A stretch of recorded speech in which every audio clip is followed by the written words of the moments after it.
Nobel Prize-winning scientists are 22 times more likely to be amateur actors, dancers, or performers than their peers. That seems wrong. How could spending time on something totally unrelated make them so much better at solving hard problems? For decades, we've built an educational system on the idea that the arts are extracurricular, a luxury to cut the moment budgets get tight so that we can focus on the real work.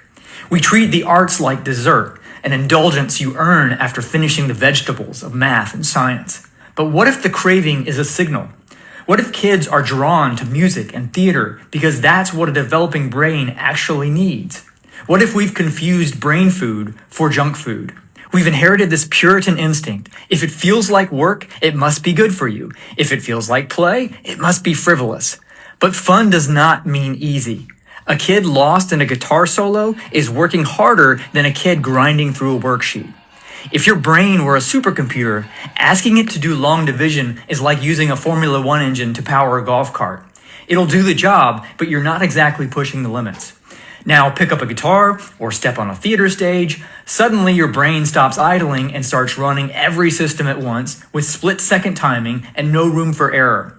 And this shows up on brain scans. Solving a math problem lights up a few localized regions.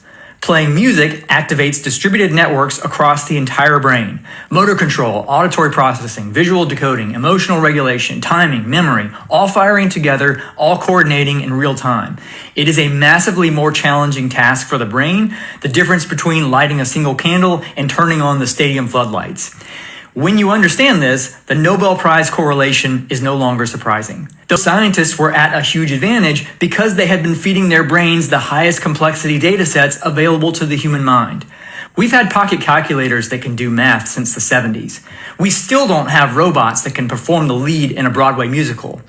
That should tell us something about the true demands of those activities.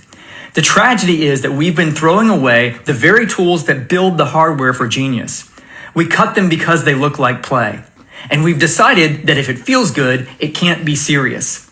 But if the goal of education is to support the cognitive and intellectual development of a growing brain, then the science says music and theater shouldn't be electives. They should be the foundation. The arts aren't a hobby. They aren't a break from real learning. They're the heaviest lift the brain can do.